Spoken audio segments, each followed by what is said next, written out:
The more you learn, the more you know. The more you know, the more you forget. The more you forget, the less you remember. The less you remember, the less you know. So why study? What do you think? The ambiguity lies in the word learn. Or sorry, to... It would be in I mean, the understanding is in learning. The misunderstanding is in learning. Obviously, you will know more after you learn, but the more widely read you are, you will, because of an increased exposure to material, you will obviously forget more as well. I suppose the more you study, the more you learn. That much is clear. The more you learn, the more you know. I'd say it's clear. The more you know, the more you forget. I don't agree with that. The more you forget, the less you remember. What does that? I don't really follow this example. I think what he's trying to say... Why should you forget the more you know? I mean, the way I construed it is the more books you read, you're being exposed to more information. And obviously, when you're exposed to more information, you will forget more information, but you'll also gain more information at the same time. What is it that you're forgetting? Huh? What is being forgotten? Nothing. That's a very good point. You just never retained it in the first place. Okay, I don't really get this example. I don't see this one. 6. Who's on first from the Or let's give an example. Okay, fine. You've read a book 15, 20 years ago. Yeah. You obviously knew the information in the book, but it's the good chance that 15, 20 years later you'll forget that information. So, I mean, at that point, the more you knew, but you forgot more as well through the passage of time.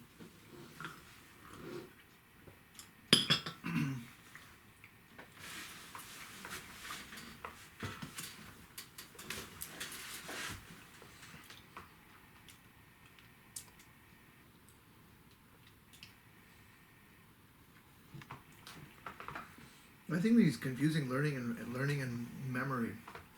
Is this even or odd in this? This is odd. So it's in the book, huh? No. Even will be in the book. Oh, even is in the book. So we can't see how he resolves this, but... Which page is this? 72. No.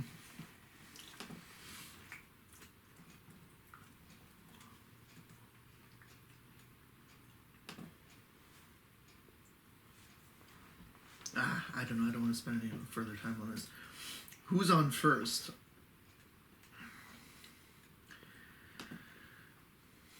I think this is some famous comedy routine. Yeah, the guy's name was Who, and then... Yeah. Nobody's named Who in English. I mean, if they're Chinese, there you can have lots of problems. So we have Xi Jinping. Xi Jinping is the Chinese Prime Minister? Xi Jinping. So if you say Xi is coming, that can be confusing. Of course, it's spelled with an XI. Apparently, you can also have the name you in Chinese, me in Chinese. I mean, anyhow, it's that kind of a confusion. A logician, number 7, walking past the library at 6 a.m., heard a man call out from one of the windows, "Help, I've been locked inside here all night by mistake." The logician replied with the argument, "The sign says that no one can be in the library all night. You are someone, therefore you have not been in the library all night," and he walked away. Being in that situation versus it's a prohibition to be in the library is the confusion that we do it. The sign is that no one can be in the library all night is the sense of command, and he's taking it instead of in the imperative in the existential. Now, G.K. Chesterton. He was a famous British Catholic writer and man of letters. Visiting New York City for the first time, saw 2 women screaming at each other from the windows of their 4th-floor apartments, which were directly across a narrow alley from each other. He commented, "Those women will never agree because they are arguing from different premises." Premises, literally. Premise as a logical, Versus as opposed to your location. dwelling, your domicile, your location. What is the highest form of animal life? The giraffe. Okay, that's pretty clear. Your argument is sound. In fact, it's nothing but sound. That would be a cool comeback.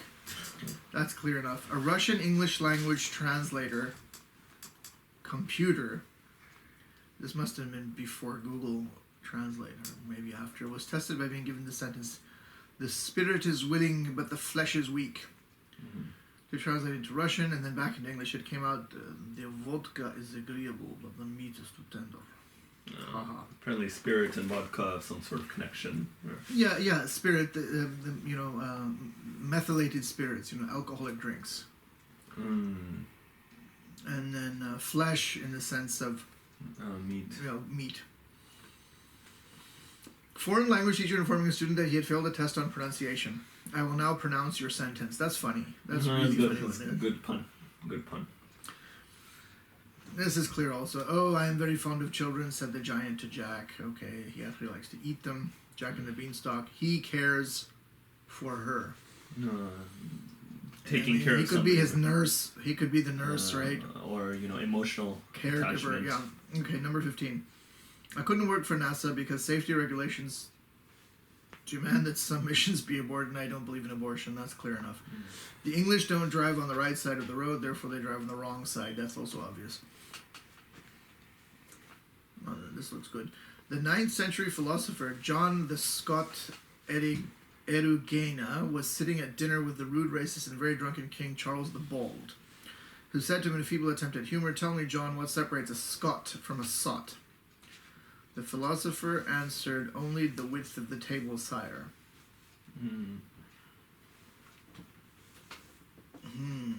Must be the ambiguity of a table. What word's ambiguity is the point of John's ride post?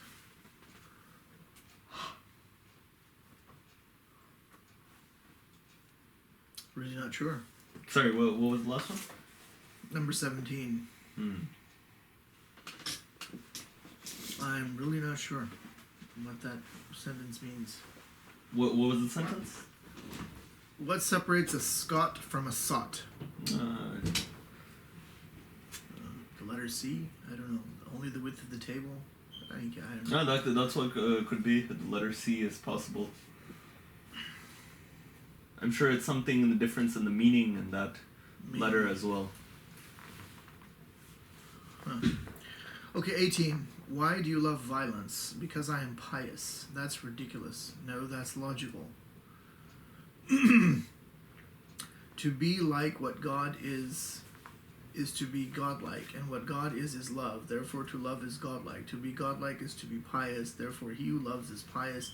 He who loves violence loves. Therefore, he who loves violence is pious. I love violence. Therefore, I'm pious." Ambiguity of the word love, right? What are you loving?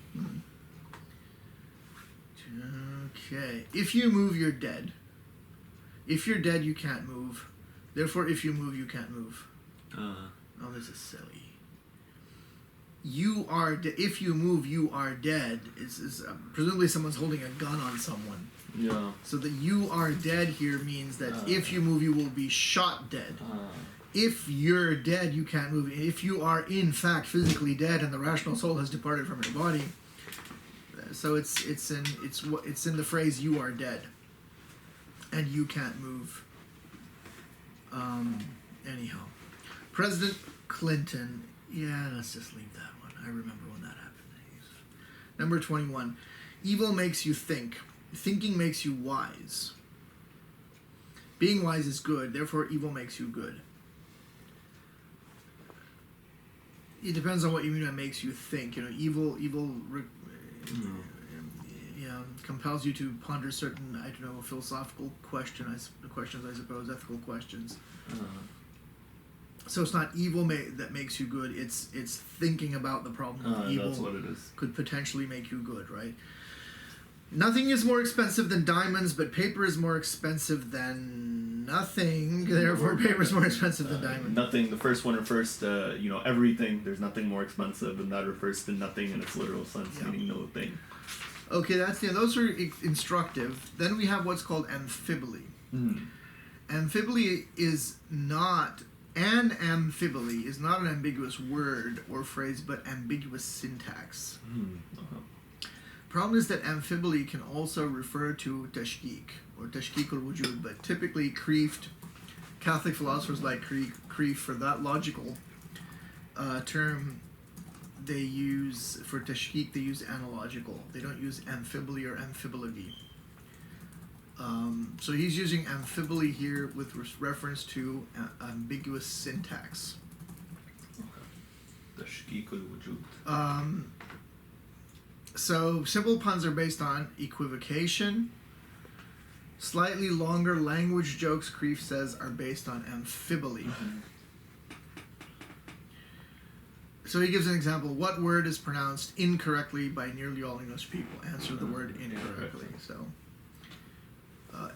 this is a good one. Here's an example of amphibole that is not a joke, just an ambiguity. Aristotle, the peripatetic, taught his students walking. So does that mean he instructed them in some element of his philosophy while he was pacing up and down? He taught them to walk. Or did he teach them, walking? And you might think, well, that's kind of strange, but I mean, walking is an Olympic sport now. It's considered some form of athleticism. And if you see people who walk in that fashion, it is so unnatural that I can is certainly conceive of someone teaching you how to do that. Is there historical truth to this, as when we call Aristotle Masha'un? They say that Aristotle used to pace while talking, or he would actually walk around with his students because they were, where did they hang out? They hung out somewhere in ancient Greece. There's a map, actually. Oh. In this book by Bethany Hughes, the classical historian, the British classical historian, the Hemlock Cup, which is devoted to Socrates, she gives a map of ancient Greece. Oh yeah, here we are. The Agora, 400 BC. So here's the Stoa of Zeus, the altar of the gods. The painted Stoa. Painted Stoa. Yeah, is that where they would hang out? I think that's where Aristotle would hang out.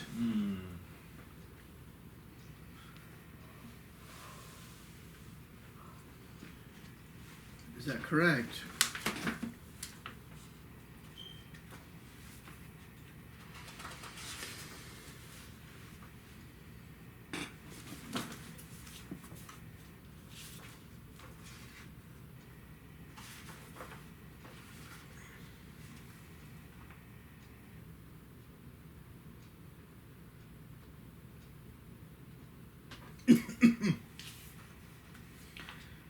I think so.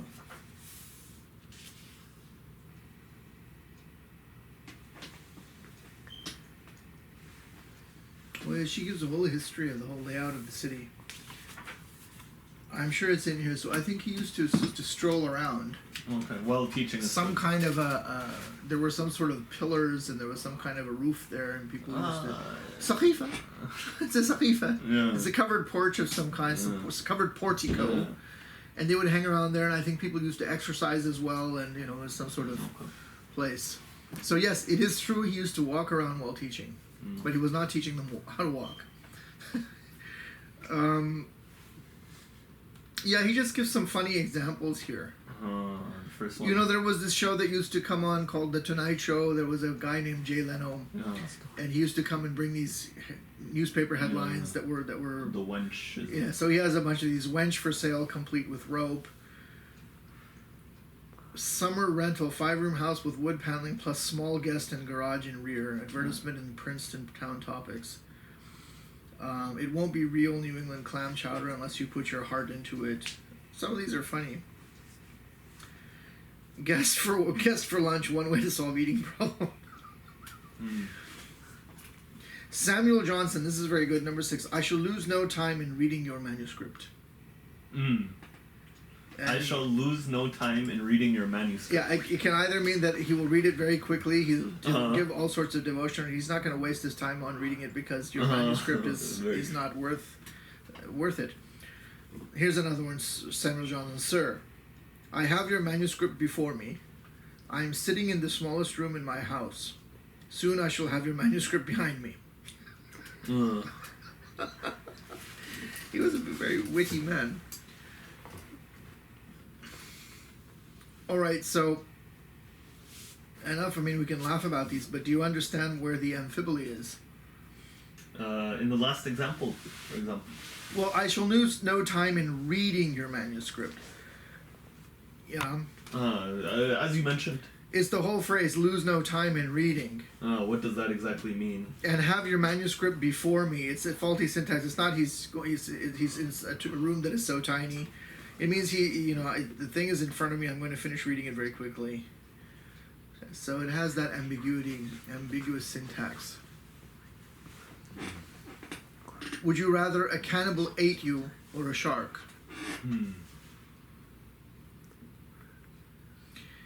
In other words, would you rather have a cannibal eat you or the cannibal eat the shark? Yeah, but because of the faulty syntax, we don't or know. would you rather be eaten by a cannibal or a shark?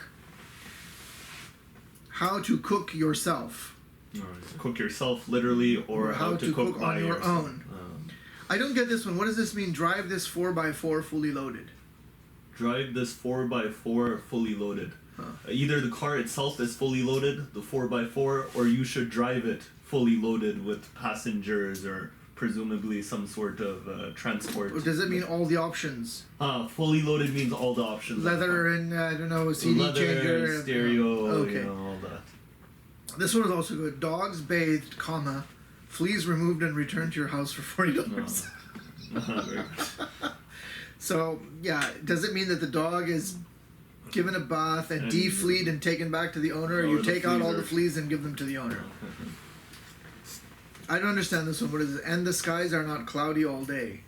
And the skies are not cloudy all day. And the skies are not cloudy all day.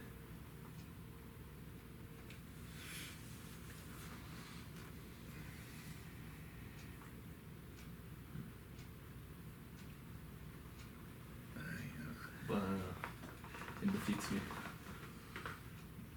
Anyway, I think it's clear enough. Accent. This is an easy one also. This is just emphasis. Here the ambiguity comes from voice inflection. So this is very much a part of the oral delivery, and it's not as easy to reproduce in written work unless you have some sort of recourse to some sort of visual cue. Usually italics or an exclamation or capitalization. Something. Yeah, it has to be. I think in English it's conventional to italicize. And that's just a convention. You could write it in green or blue or some other mark. You would put an asterisk. I have no idea. You could come up with some other convention. The point is there has to be a visual clue if it's written. If it's spoken, it's clear enough. I do not choose to run at this time, but perhaps I will. I do not choose to run at this time. No ambiguity. I do not choose to run at this time, but I could be made to run. I do not choose to run at this time. I could do something else. Yeah. I do not choose to run at this time, but I could an hour from now or tomorrow or next year. So that's clear enough. He gives some exercises here. Aristotle was a good logician. So presumably he was bad at other things. Physics or playing the lyre, I don't know. Number 2, Mr. Benchley, that whiskey you are drinking is a slow poison. That's okay, I'm in no hurry. Fine. This one's funny. John Austin, real guy, the prestigious English logician, was explaining to Sidney Morgenbesser, a skeptical New Yorker, that in the English language a double negative could mean something positive, but a double positive could not mean something negative. He concluded, you understand that, don't you? And then the guy said sarcastically, yeah. American probably, yeah. Okay, here's one where Crieff kind of got it wrong.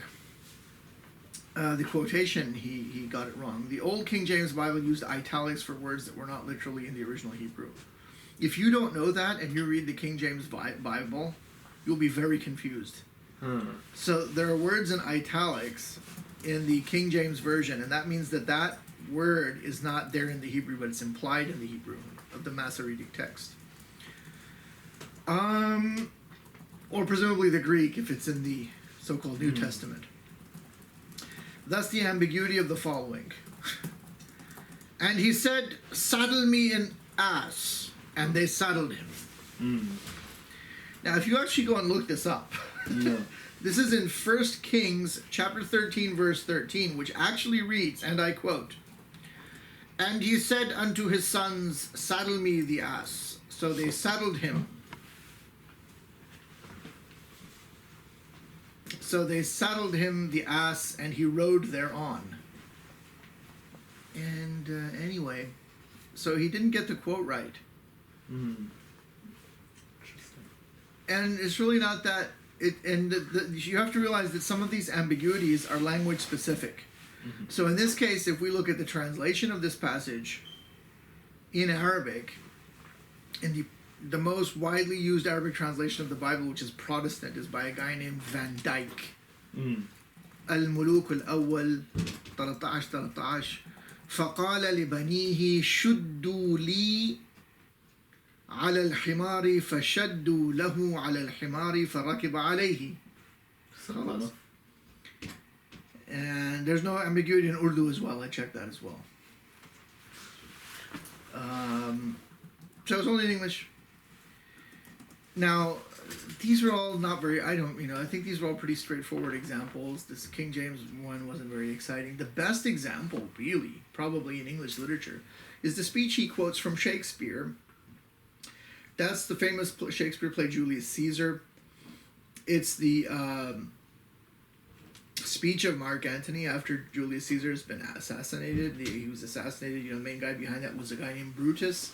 And so they're giving a, what do you call that? A funeral oration? No, a eulogy. So he's giving a eulogy, and in that it's all sarcastic. He keeps referring to how Brutus and the people who are with him, Brutus is an honorable man, and they are honorable men.